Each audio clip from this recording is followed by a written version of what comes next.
I've gotten to ride the Southern Tier, the Northern Tier, down the Pacific Coast, diagonal Trans Am. And so I wanted the East Coast on my metaphorical bicycle belt. I signed up in February of 2020. And then you know what happened. You know what happened. All organized bike trips were put on hold. It wasn't going to happen. For about a month, the company was tweaking and trying to figure out how to go ahead. I was reading their emails. I was thinking about what they had to say. I called two biking friends of mine. Both of them are over 60. One's an MD, the other's a geriatric specialist.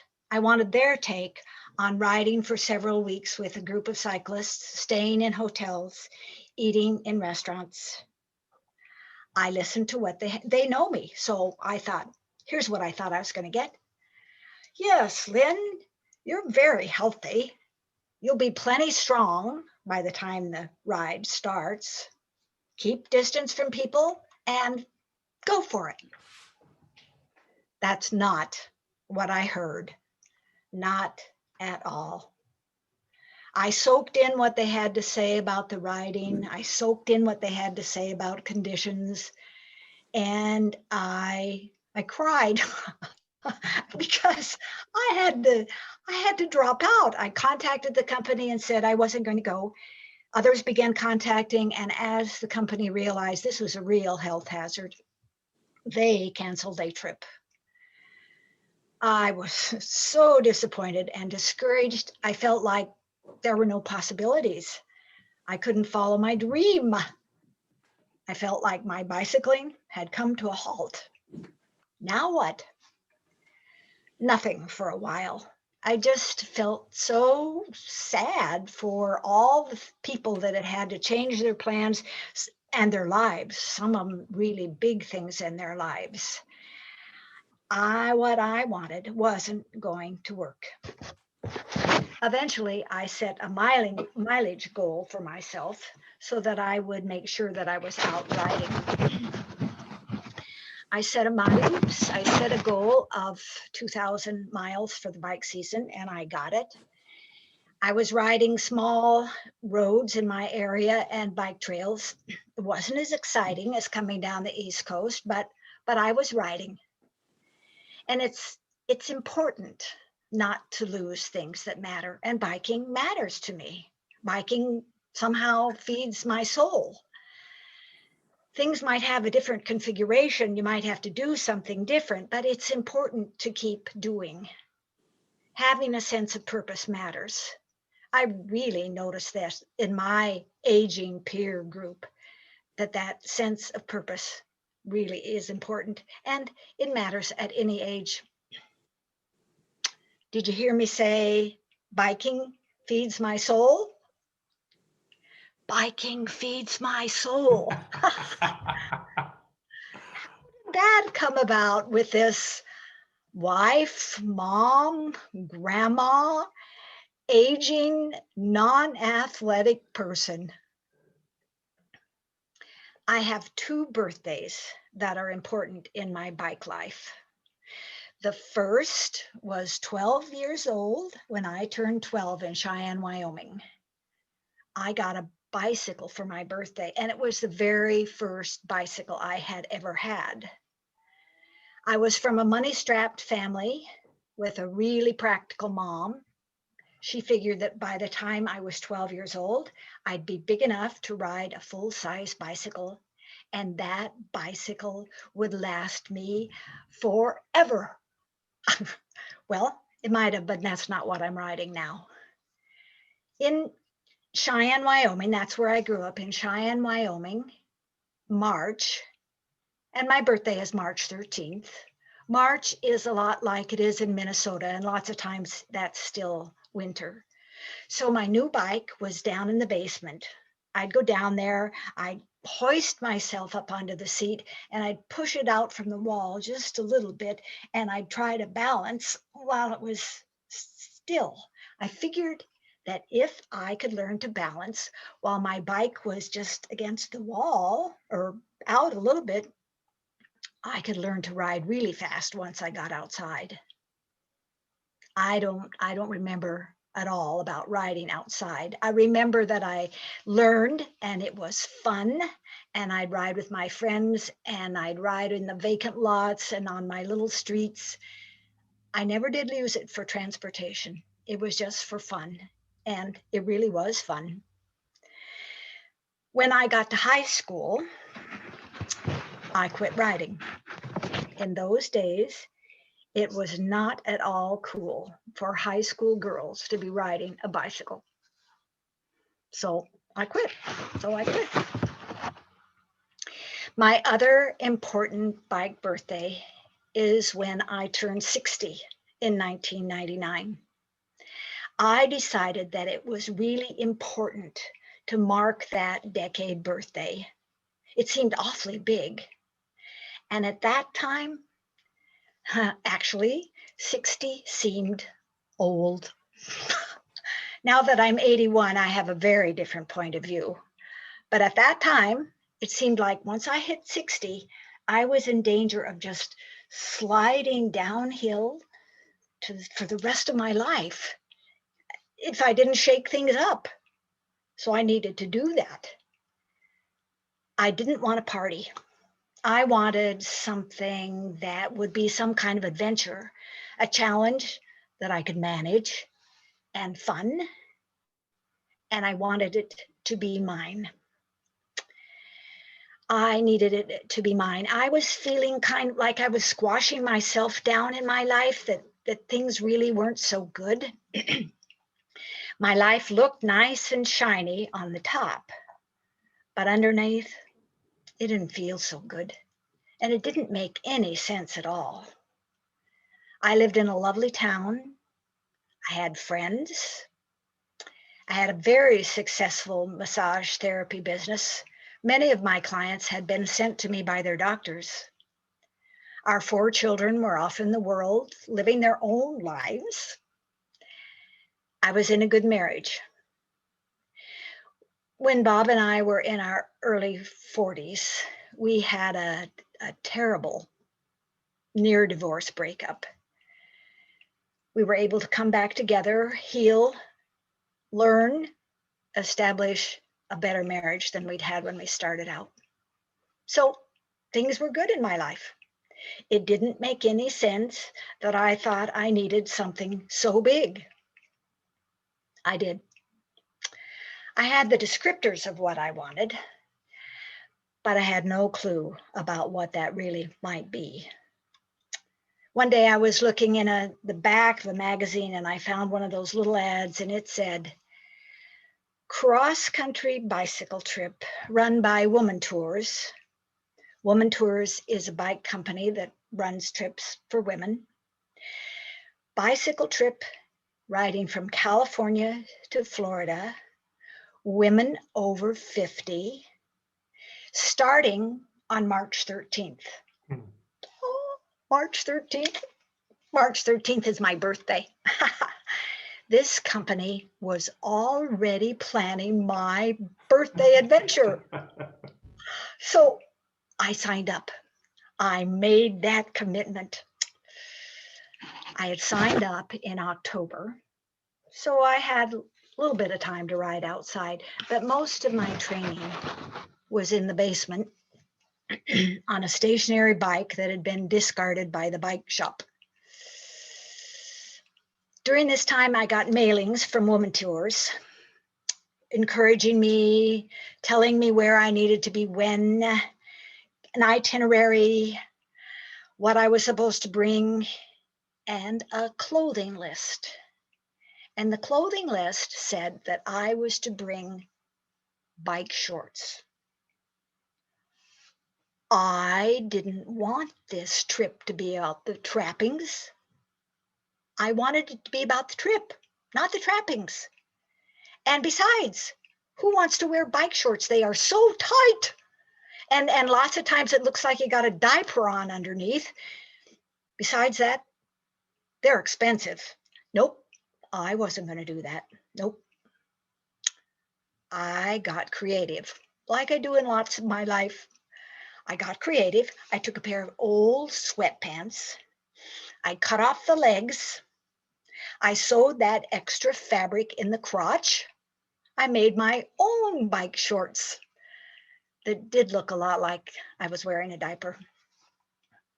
Fortunately, my friend Carla said, "You know, Lynn, specific sports clothing is made for specific sports needs. You may not understand why you should have bike clothes, bike shorts, but you can be sure that your trip will be more efficient and certainly more comfortable if you have bike shorts." So even to this day, I say, thank you, Carla. I bought the bike shorts, 2 pair. I bought 2 shirts, very high vis. I bought a screaming yellow bike jacket.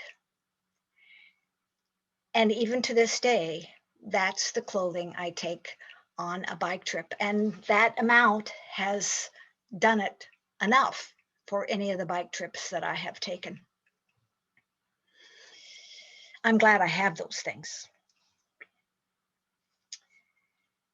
You've probably had this experience. When you sign up for something new, fear rushes in. Fear rushes in. Expect the fear. Don't let it stop you. My fear rushed in the middle of the nights. I would wake up thinking, oh my gosh, what if this is a mistake? What if I can't do this? What if I shouldn't be spending the money or the time? What if? Finally, in the middle of a different night, there was a different question. What's the bottom line here? It turned out the bottom line had several parts. 1, I needed to be able to ride a bicycle. I could do that. I could ride a bike. 2, I needed to have paid for my trip. I'd done that. I'd paid in full. And 3, I needed to be willing to give it my all. That was my plan. I was going to give it my all. I was full in. I guess I was going to be okay. Still, I was nervous, and sometimes I was scared.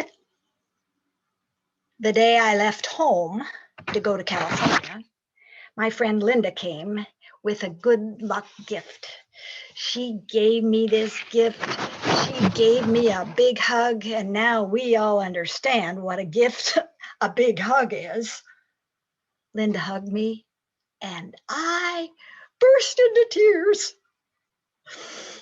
Linda said, "You don't have to go, you know. You don't have to go." And I said, "Yes, yes, I do. I need to go for me." And that was true. A couple of days later, when my sister Jean dropped me at the rendezvous spot in San Diego, I cried again. Here I was taking on something I'd never done before. Farthest I had ever ridden until I started training for this trip was 8 miles around my little town. And now I was planning on riding my bicycle from California to Florida. How was that possible? I was joining 26 other women, all of us over 50. None of us had been on a long bike ride before. None of us knew each other at all. We were all starting a new adventure. That first night of orientation, the leader said, "This journey will change your life." And we all thought, oh, yeah, right. We rolled our eyes. And that was our joke for the next 60 days. Has your life changed yet? Huh. We started off in the early, early morning hours of March 13th, my birthday. It's a wonder some of us weren't taken out that day. On our first turn from a small highway onto a bigger highway, a left-hand turn, lots of us didn't know on a bicycle which lane to turn from and which lane to aim to. On down the road a few miles, a roundabout. 1999, I had never seen a roundabout in Minnesota. I didn't know how to get in. Even more difficult, I didn't know how to get out. And I went round and round several times before I finally got the clue of there. I could pop out there. We were going east to California, out of San Diego, into the foothills, which were becoming mountains. It was very hot and it was very hard. And there was steep slope on our side of the road, a steep slope. And I desperately need to pee. How do I squat on a steep slope? Do I look downward even though I'm a little bit afraid of heights? Or do I look upward with my large center of gravity downhill? I didn't know how to do that. I did figure it out.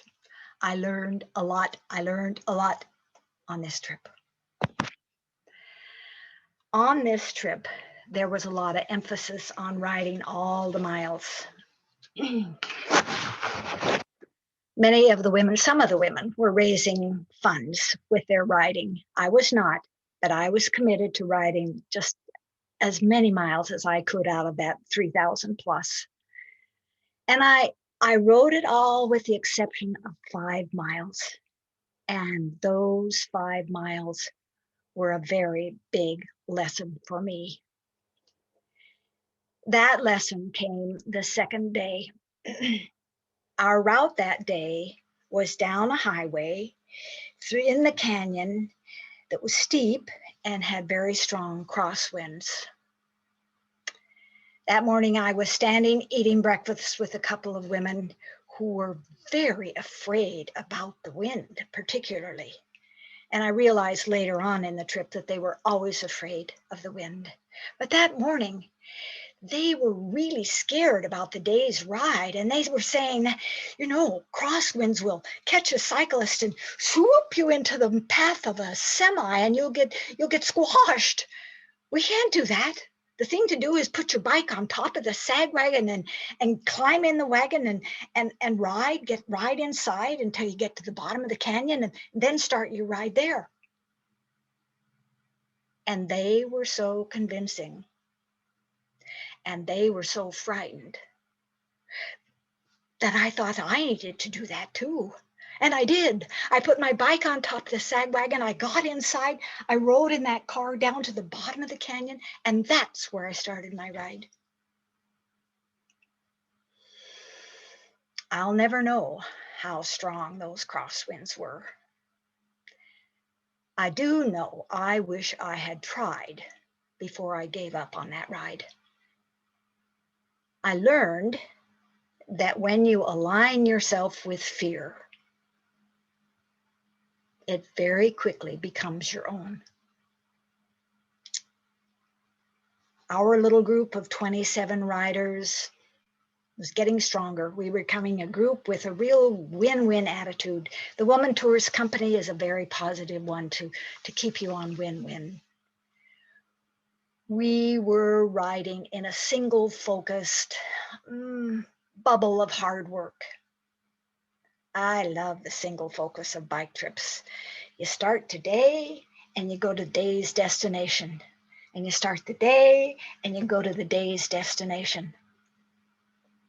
I love that single focus. One afternoon in some southern state, several of us stopped for some ice cream. A woman about our age came over and said, "What are y'all doing out here?" "We're riding our bicycles all the way across the United States, California to Florida." "Oh, you poor, poor dears. You poor dears." She didn't get it. She didn't get it that we were doing this by choice. And this hard work, this job was satisfying at the end of the day, enough so that this job was almost becoming a joy. I've learned so many things you all know. I don't look at the top of the hill when it's a big hill. That's too discouraging. I look a ways ahead, I pick a marker just off to the side, and I watch that and I ride to that. And I talk out loud to myself. I encourage myself. "Look, you're nearly there. You're almost to that tree." And then I get there and I cheer out loud and I pick another marker out there and I repeat until I get to the top. I'm learning to do that in my off-bike life. Short distances add up to get the job done. One thing, a big thing that I relearn every trip is that doing one day at a time, 1 mile at a time, one pedal stroke at a time moves me to my destination. Putting in the effort day after day gets me where I need to go. That's the big lesson. Big lesson. Keep at it. You'll get there. Now, I've ridden at least 28,000 bike trip miles. Women hear that and say, "Oh, I could never do that." And I say, yes, you could if you decided you wanted to, if you committed to it, if you prepared for it. You could do that. Let me tell you about Alma. Alma was on our first trip. She was 62. She had diabetes. She signed up a year in advance. She was going to use this as a fundraiser for honoring friends who had died of breast cancer. Alma didn't have a bicycle. She babysat kids during the day. The only time she had to ride was very early in the morning. She borrowed a bicycle from her daughter-in-law. The first day she went out, Alma could ride 0.2 of a mile.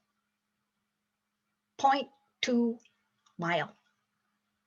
That's what she could do. And that's what she did the first day. And she kept riding, and she kept riding, and she kept riding. And by the time it was time to go on the trip, Alma was strong.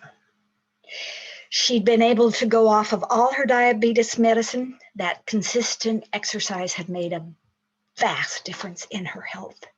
So the point is, yes, you can. You commit, you prepare, you keep at it. I've ridden 3 sides of the US, the Trans Am, down the Mississippi from Lake Itasca to Hannibal, Missouri, around Lake Superior, from Northfield, Minnesota to Cheyenne, Wyoming for 2 high school reunions, my 50th and my 60th in 2016. And let me tell you, it is very cool to arrive at any reunion on a bicycle. You'll probably be the only one doing that. I've ridden an 800-mile loop around the top of Lake Michigan, Alaska's Golden Circle, Haines to Skagway. That was an experience, wonderful biking. And I did it well. And it was rainy, but it's always rainy in Southeast Alaska. It was absolutely gorgeous. 5 days we're in a motel and 5 days we're camping, and I do not camp. I did learn to put up a tent, but I didn't learn how to unzip and get in without letting in buckets of rain and clouds of mosquitoes. I've ridden from Northfield, Minnesota to Bloomington, Indiana, 700 miles with a 16-year-old grandson and my husband, his grandfather, as the SAG. That was quite an experience. He was 16 years old. He's a 16-year-old teenage boy, and he rode fast. And I never ride fast. I can't ride fast. I'm very persistent, but I'm not fast. So I said, Ernie, you need to be able to see me, and I need to be able to see you on the road. If you're ahead of me, I just need to be able to see you. I don't have to have you beside me. And you need to be able to look back over your shoulder and see me. Well, that worked for about 20 minutes. And then the three of us needed to figure out something that actually would work. So what we all decided on was that Ernie could ride just as fast as he wanted, and he needed to stop at the intersection of Highway B and County Road Q. And he was to wait there for Grandbob, and they were to wait for me. Well, Grandbob was always there first because he was in the car.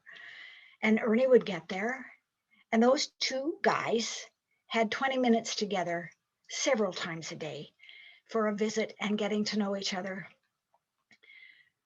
Such a precious bond came out of that. It wasn't anything we expected, but it is precious, and it will last. It is lasting, and it will forever.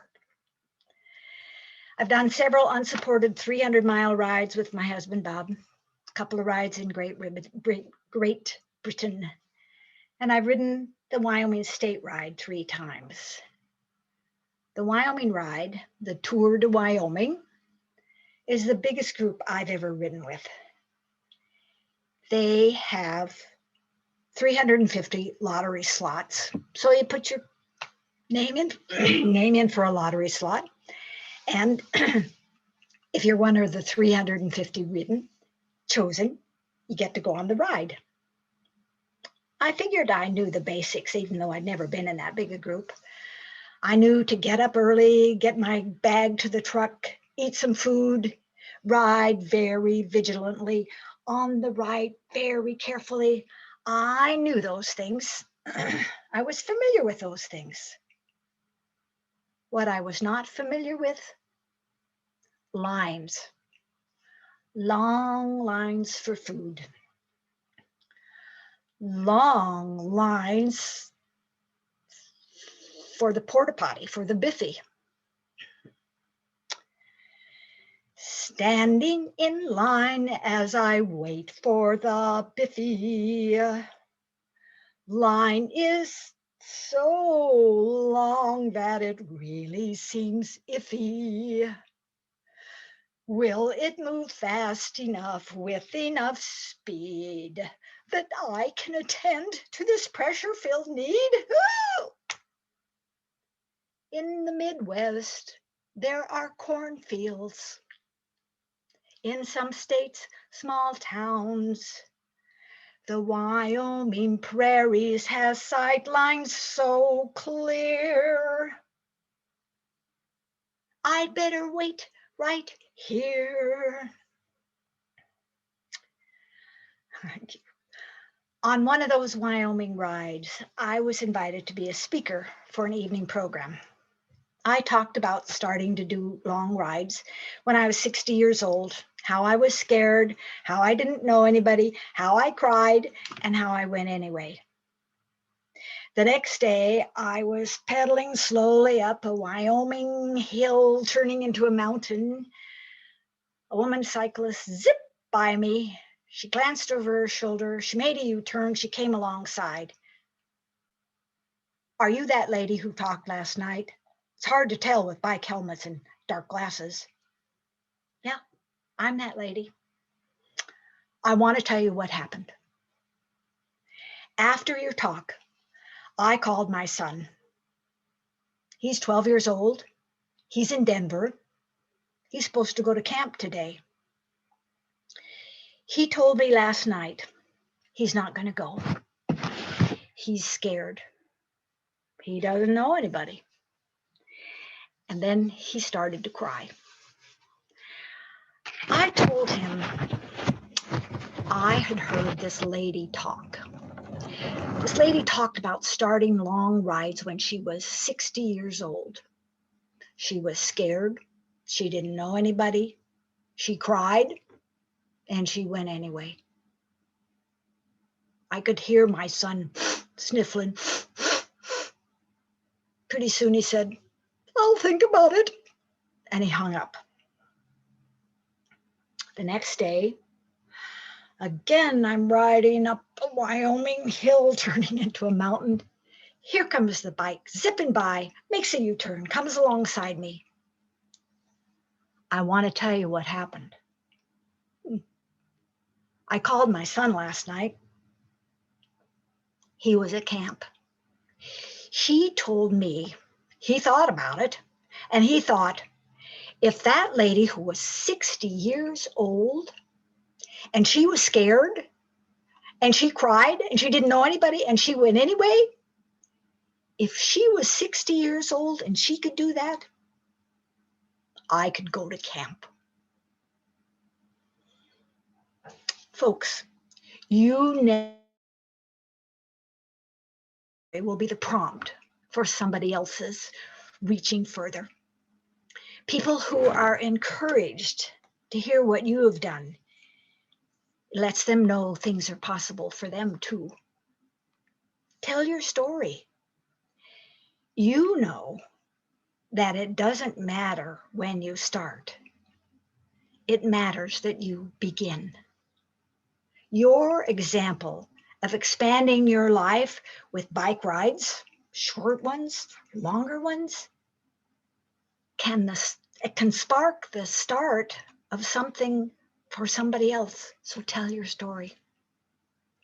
Another time, another place, the message came back to me that a 90-year-old lady who'd heard me talk said, "I'm going to start using my walker more. I'm going to go a little farther. I'm going to go into the hall with my walker. And I'm going to go a little farther every day. And a little farther. And finally, I'll get to the door. Somebody will hold the door open for me, and I'll be able to go outside on my own."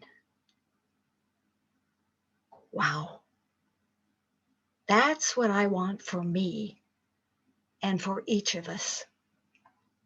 To stretch for ways to keep life in our days. That's a pretty good motto. We should put it on our mirror. Stretch for ways to keep life in our days. I'm 81, almost 82. I'm still riding. I know I have changed. One thing I notice that each season when I can get outside on my bike, it takes longer for me to regain strength and stamina. Eventually, I get it. Not back to what I had 20 years ago, but to what I can have now. And I am grateful for that. Training for a long trip is different for me now. It used to be that if I could ride 40 miles, I knew that if I needed to, I could ride 60 miles if a 60-mile day was required. Now, if I need to ride 60 miles, I need to have trained doing 60 miles. I've had the gearing changed on my bike. My left thumb just gets too sore to be able to shift gears. So now I have a 111, and all my shifting is with my right hand. It's a great system for me. My Salsa Via bicycle has a high crossbar. I like it very much, and it's getting hard for me to swing my leg over to get them. So I've had a drop seat put on it. I reach under the nose of the seat, push the lever, the seat drops down. Very helpful getting off, especially helpful for me getting on. I miss route cues more often. When I'm riding in an area where there are lots of twists and turns and lots of different highway choices, road choices, I try to ride with someone else. All these things are manageable for me. I'm doing what I need to in order to keep riding because the riding matters to me. Twice in my riding history, I've been on trips where someone lost their life while cycling. Once was on the northern tier. A woman turned left into a motel driveway. His car was turning right. The collision was both of their fault. It was fatal for the cyclist. On a Wyoming ride, a rider fell with his bike. He was killed. Those are terrible things. You never want that. You never want that. It makes us all stop and look at our choices. Death is a powerful motivator for living life. After that, the organizer of the Wyoming ride finally took her bike trip to New Zealand. Of course, these fatalities have heightened my habit of riding very carefully, but they've not made me want to quit riding. When I'm going to go on a long trip, I tell my husband and my kids, if I die on this trip, know that I died doing what I love. That's the best I would wish for all of us. That when we come to the end of our lives, we've been doing what we love. And now back to a lighter note. A lighter note. When I got to the end of the ride, that refrain that we'd been hearing all the time, this will change your life. I want to tell you how that was for me. We rode into St. Augustine, Florida. We were going to go to the ocean, and it was quite a ceremony. We had a police escort, and the siren was going just a little bit. And that police car led us down to the beach area, and there was a pathway, and it had been lined on each side with black and white checkered flags like the Indy 500.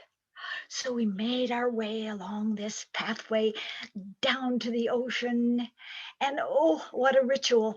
We had dipped our back tire in the Pacific, and now we dipped our front tire in the Atlantic. Oh, it was wonderful. It was so exciting. And I thought, this has been a great trip. And I haven't changed a bit. That's silly to even think about. A couple of years later, or a couple of bike rides later, I asked Rob, my son, have I changed since I started doing these rides? Rob thought, you have a greater sense of possibility. That's true. I have a far greater sense of possibility. I may not have changed, but this stretching of bicycle adventures has let me know that things are possibility. I have a greater sense of what can happen, what I can do. I wish I could say that I have become fearless. No, not so. I still get scared over the next big bike trip. These are days right now that sometimes it feels like I'm trying to pedal uphill with flat tires. It's just hard sometimes these days. It's hard to stay optimistic. It's hard to keep at it. whatever the it is. That's a challenge. And I'd say, do keep at it. I believe that, yes, we can.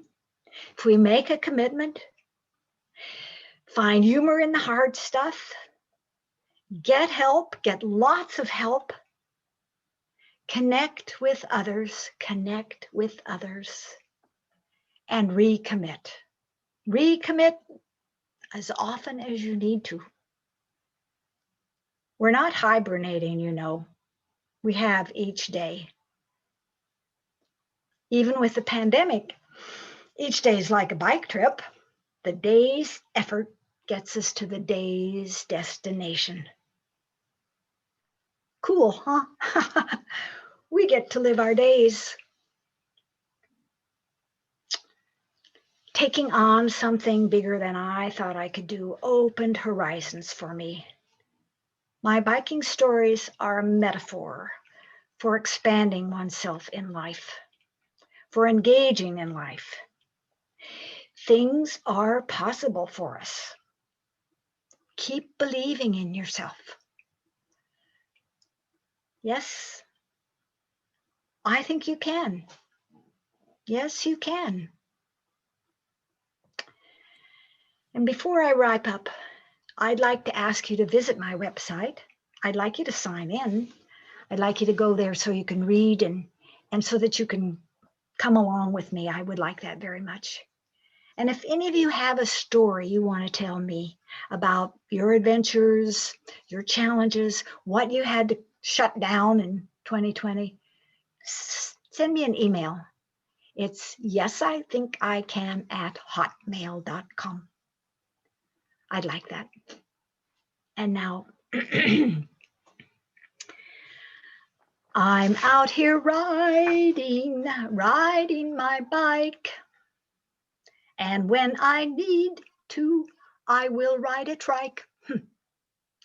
Is it worth all the hard work? I wonder as I go. And then when my day ends, I know it is so. Here is a question for me. Why do I do this? It sets my soul free. Thank you all. Thank you. Wonderful. Everybody, please unmute. Please unmute. Let's give Lynn a proper round of applause. Please unmute. Let's hear it. That was just amazing. Thank you. Awesome. Yeah. Awesome. Amazing. Brought me to Really? tears. Truly inspirational. Definitely. Thank you so much. I have to go to another meeting, so very much I appreciated sharing your stories. Thank you. Yeah. I hope to have a few, only a few, as many as you. I hope you can. Yeah. Thank you. Yeah. Take care. You're a fabulous storyteller. Good job. Thank you very much. Thanks. And thanks, Steve, for the opportunity to be here. And Kaya, I think you were the, She was. yeah, The thank you. connection. Absolutely. Thanks very much. Absolutely. Yeah. I've been following your website for, I don't know, a couple of years now. I Oh, I'm got so clued in glad. from someone at your church. So Yes, Carl. Yeah. Mhm. Yeah. Thanks. Thanks, everybody. Thanks for Any- letting me be here this month. Thank you for letting me talk. Do you have time for some questions or comments, Lynn, or are you pretty well? Are you done? Joe, I have, yeah. All Anybody right. have a question? I have to run as well to another Zoom meeting, but I just want to say thank you so much. That was so inspirational. Like Thank I always, I'm in middle age and I start to think things are done. They're not. No. So great story. Thank you. Thanks so much. Yeah. Bye-bye. Yeah. Yeah. I have Any a questions? comment. David. Yeah, I like to say that cycling keeps us young, and you're a great example of that. So you're an inspiration to all of us here. Thank you. Thanks. I think that moving keeps us young. Yeah. And I am so lucky that I have found biking and that I can be doing that. Keeps me moving. Yeah.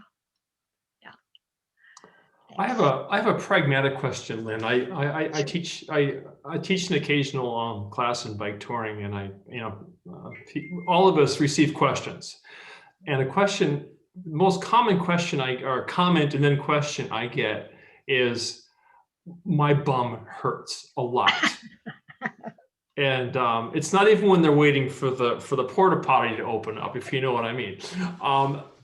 What answer do you have? What saddle do you use? I'm starting to think we should all pack an extra saddle and then switch sometimes, because yeah. What do you think? Yeah. I think that's an idea. I ride a cutout saddle, Right. and I think that that's really important for both men and women. Okay. I have a Terry bike seat. I don't have a Terry bike. I have a Salsa Via, but I have a Terry bike seat cut out. It's firm. And here's what I do when I need to buy a bicycle seat. I go to my bike shop or the company. Terry lets you return things. It's a good company. And I tell them I need a new bike seat, and I want it to be cut out, and I want a woman's saddle because that fits me better. And I will pay for it, and I'm going to ride it for a week. And if I don't like it, I'm going to come back, and I want you to help me find something else. And then I actually ride enough miles per day so that I can see how it's fitting, not just, put it on and say, oh, got a new bike seat here. But I actually ride it. And then if it doesn't fit, I go back, because bike stores want you to be comfortable. They want you loving your ride so that you stay with them, and that you're buying, and that you're their bread and butter. So they'll help you. And I think that getting the help you need on a fitting and, being fitted on a bike seat, you can do that too. I think that's worthwhile. And it does take a little time to kind of, I was looking for a different word, toughen up. I'll just say that. Definitely. But it shouldn't be really hurting. I like your point too, that you try different saddles, you take it back. I have a Brooks saddle, which is very popular for all kinds of cyclists, but a friend of mine recently told me that she rode with a Brooks and she had a very big sore on her backside. So there's no one size fits all. Right. And I like your idea of telling the bike shop up front that I'm going to try this for a week. And as you were describing that, I thought, well, what if the bike shop doesn't agree? And I answered my own question, and that is, it's time to find a new bike shop, because, there are some things we spend a lot of money on. And in my view, maybe you don't have to spend a lot of money on a saddle, but that's something that you should spend money on, because if you're not comfortable back there, you're not going to enjoy the ride. That's right. Yeah. And when I'm buying, I pay attention to if there've been any little embossed decorations on the saddle. I can feel those when I've ridden miles and miles. So I don't buy them that have these cute little lines on them. I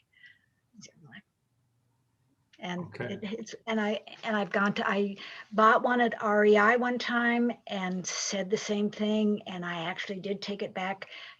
Did not buy a replacement there. They were fine. They knew ahead of time. And I just think, we can speak out for ourselves kindly, and it's possible to get what you need. Excellent. And REI is a good store. It's one of the good places, because they will exchange gear. Right. Any other questions? Yeah. Well, What have thanks, you, folks. I'm I just going to so throw one appreciate more in there if I can. I interrupted your closure. I apologize. I love asking questions from people with your experience.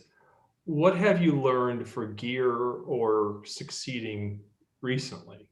You know, we all learn more on more bike tours. What have been some of your more recent lessons, whether it's the saddle or gloves or anything? What's your latest lessons? And then I'll let you go. I won't keep you any further. Yeah. No, I'm happy to tell you, you know, my, my, excuse me, my experience with my new gears is so positive. And I was telling the auto mechanic that I know about this sore thumb, and he's a mountain biker, and he said, you ought to see if he can get a 111. And so I do have that, which means I just shift with this hand. And the thing, No worries at all then. excuse me. No worries at all.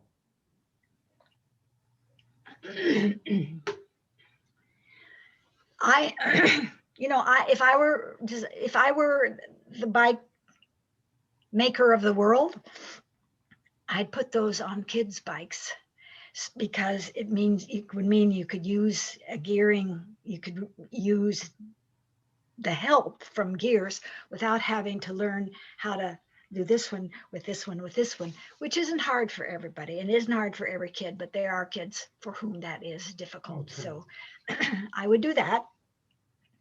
I have disc brakes, and I like disc brakes very much. Let me tell you a story. I was coming down. I can't think of the name of this pass in Wyoming. It's long. There's 12 miles of downhill at, you know, 10 degrees or something. And I don't like to go downhill fast. I just don't like doing that. So I was so proud of myself. I kept my max downhill speed at 18 miles an hour, which meant I was just really working those brakes. Had I had caliper brakes, I would have burned out the tires, but I didn't. When one of my grandsons was learning to ride, and he was about 7 years old, and he got to go to a day-long or half-day event that his bike store had, and he was telling me that he got to go downhill really fast. Do you like to go downhill really fast, Grandma? I said, no, I really don't like that. Well, do you like going uphill? And I said, well, I like it better, but it's really hard work, so it's not so much fun either. And he thought, and he said, so what is it? What do you like about biking, Grandma?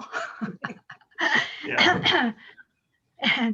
And it's, you know, I think that there's a quality that maybe a kid doesn't get. Right. And it's personal. It's about your own sense of possibility, about your expansion. And that's what it is for me. It is. Not, It is. yeah. Well, again, thank you so much. You're outstanding storyteller, and Thank you. I very much appreciate everything. So Thanks a lot, everybody. hope to see you again All in right. our calls, Lynn. Thank you so much. I hope so. Look at my website. I will do Love you, that. Bill. Thanks, Thank Lynn. you. Thank you. Bye. Thank you. Thanks. I can't really follow that up with anything, so I'll just if anybody has questions or comments, I'll take them. But after that kind of story, I think it's all time just to sort of, you know, chill out for the night and take in what she said. Stop by her website. I think it's an email that I sent out initially, so it's all there waiting for you. So unless there's anything else, we'll call this one a wrap. I have a question. What's up? You hear me? Yeah. Yeah. How did you locate them to be a speaker? How were you? I'm sorry you broke up on that. Could you repeat it, please? How did you locate Lynn to be a speaker? How did you become aware? I located Lynn as a speaker out of mild desperation, to be quite honest with you. So on this call, this is probably the first call I have not asked people for suggestions because I was so taken with Lin's presentation. So during these calls, I often say, does anybody have suggestions? Does anybody want to speak? I'm running, I could use all the help I can get. And then Kaya, someone on this call, said, hey, I saw this website and I've been following this woman. So I think Kaya actually sent Lynn a note, and then I sent her one as well, and she just said, hey, yeah, I'd love to. So you can, if you want to invite Lynn, it seems like she enjoys what she's doing. Yeah, she You promotes just go to our her website. speaking, nationwide. I think she offers herself as a motivational speaker.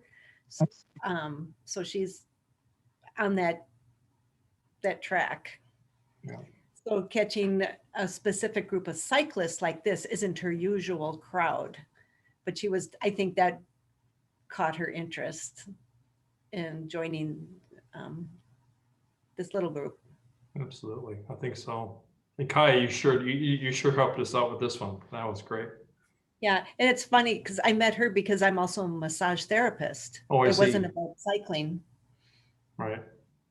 Yeah, we all have full lives. Yeah. Mhm. Wonderful. Hugh, are you a rover or did you join us through some other connection? I am a rover. Okay, no problem. Just curious. Anything else that people want to add? Questions or comments? All right, in that case, let me know if you have suggestions for speakers because I'm always looking for more. And I will, I'll see you next week. Thank you, Steve. I Thank You're appreciate welcome. what you. You're very welcome. Thanks, Steve. Bye. See you, Dave. Bye, And everybody. congratulations. Take Oh, care. no, Dave, you're going for an officer position, I believe. Oh yeah, trips director. All right, then. Wonderful. Thanks for doing that. I'll direct them one Yeah, way or another. exactly. You gotta deal with people like me who want to go for bike rides in a pandemic, but we'll get along. Yeah, it's okay. My bark's worse than my bite, I guess. All right, cool.